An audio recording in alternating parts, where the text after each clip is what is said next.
Ayan, isang Panasonic automatic washing machine. So ayan mga idol, ito ang problema niya. Tuloy-tuloy ang kanyang pag-rinse ng tubig. So ayan. So yan ang alamin natin mga idol. Ayan. So bago niyan mga idol, intro!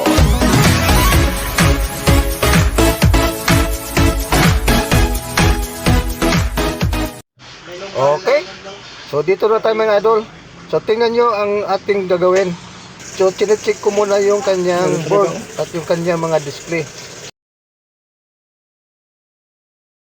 So nag-function naman lahat. So ang problema lang nito mga idol, ito tuloy-tuloy ang kanyang tubig. So ayan. So dito mga idol, ayan, nabuksan ko na yung kanyang cover sa likod. So dito ko nakikita ang kanyang drain problem, drain system niya. So dito mga idol, ang kanyang drain valve parang hindi naka-close, parang tabingi. So ayan ang aalamin natin mga idol. So ito pinahiga ko na para makita natin ng buo. So dito mga idol, ipapakita ko sa inyo kung paano natin ayusin to. Itong kanyang motor drain. So ayan, connected dyan dito sa kanyang drain valve. So dito yung kanyang mga hose. Ayan. So dito ko papakita mga idol kung paano natin tatanggalin ito. Kasi mayroon akong nakita dito, kahit naka-close siya, hindi lapat yung kanyang drain valve. So ayan. So dito mga idol, so chinecheck ko muna yung mga ibang parts. Ayan, ito yung kanyang wash motor.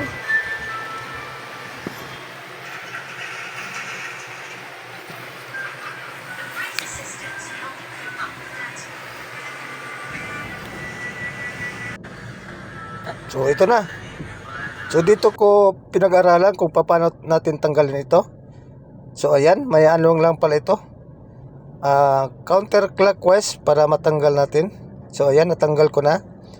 So dito sa kanyang pin, may lock din ito. Kailangan matanggal natin to para mabuo, matanggal yung kanyang drain valve. So kung ano ang dahilan. So ito na, natanggal ko na mga lods. So mayroong konting dumi. So wala tong problema. So ito mga lods, tingnan nyo mabuti, walang kukurap. So ayan, nakikita nyo ang problema. So mayroon nga nakakakalang. So tingnan natin kung anong nakakalang dito. So tanggalin natin mga idol. So ayan, diba? Dahil sa piso mga idol, sira yung ating pag-washing. Ito. So yan mga lods, isang tips mga lods para hindi masira yung ating mga automatic washing machine. So kailangan mga idol, lahat mga bulsa, pantalon, short, polo shirt, kailangan i-check natin kung may mga barya sa ating mga bulsa. Ayan. Dito, kailangan natin maibalik dito. So nalinis ko na rin to. So ganun procedure mga lods. Kung anong tinanggal nyo, ganun din pagbalik.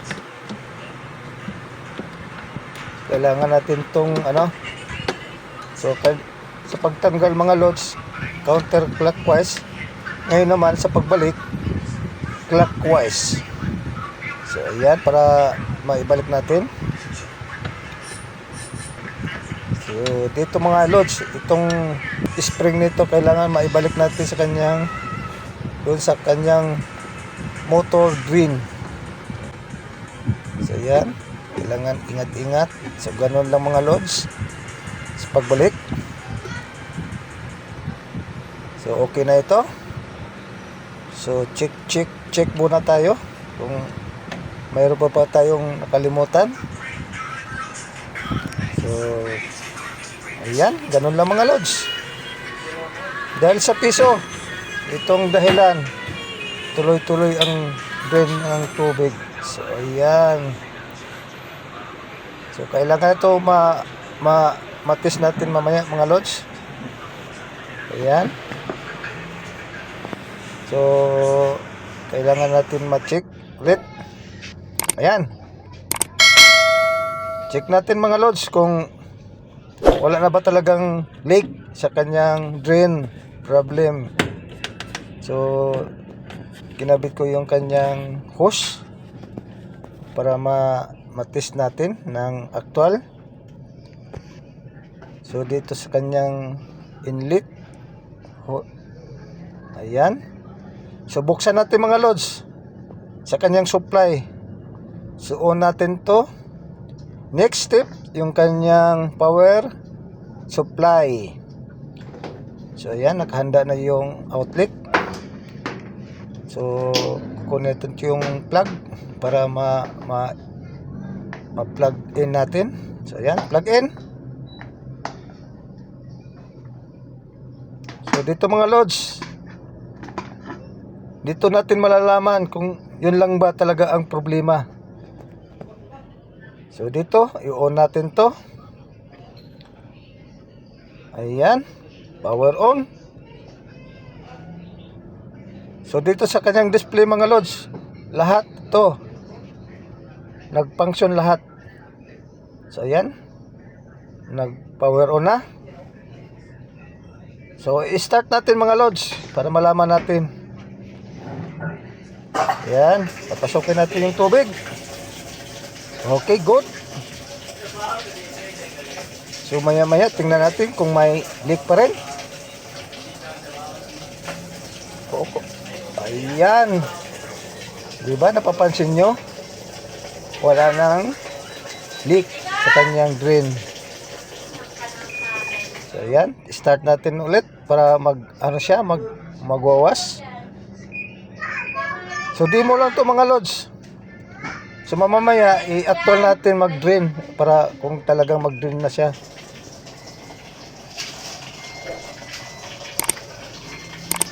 Ayan.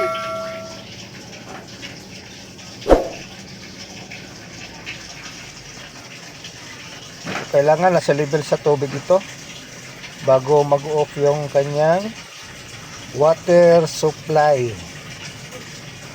So yan, kung naka-level ito mga lods, automatic mag-off yung water natin, papasok.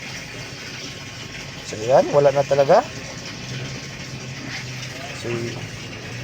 So tingnan natin mamaya konti bago natin i-actual na pag-drain sa kanyang tubig.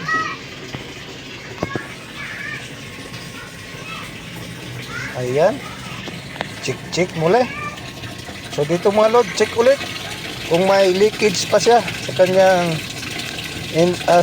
drain system. So ayan, nakikita nyo kahit isang tulo mga loads, wala akong nakikita na. So ayan, balik tayo dito sa kanyang, ayan. So magwawas na ito.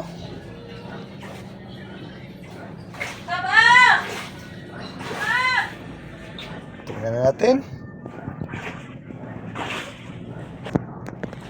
Kailangan magwawas ito.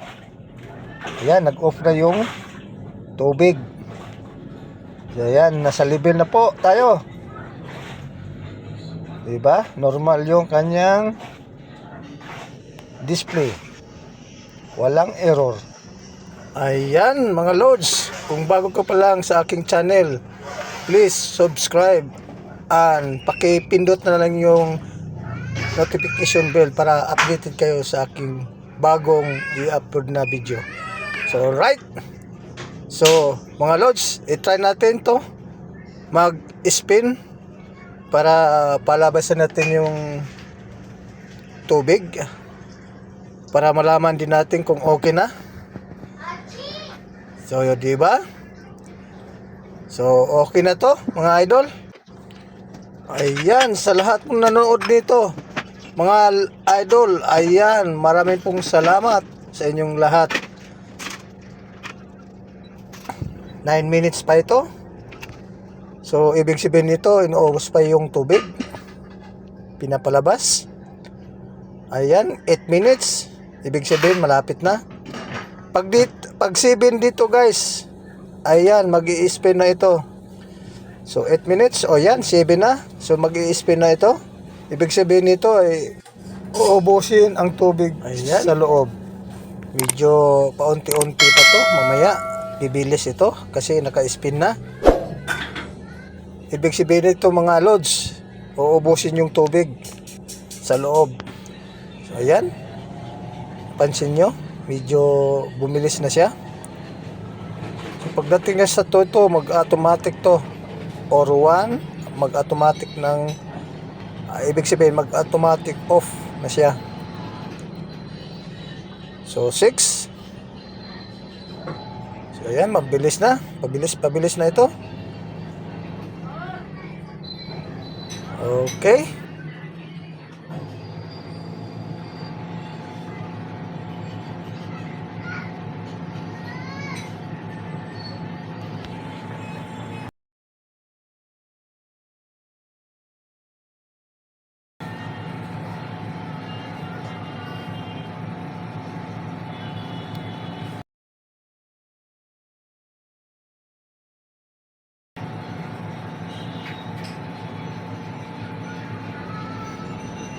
Ayan, so dito mga lods, hindi ko na pa antayin yung ano natin, medyo mapahaba yung video natin.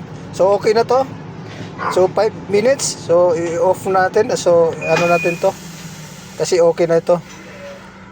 So i-pause natin, tapos off yung pause button switch. So ayan, nag-off na siya. Thank you for watching.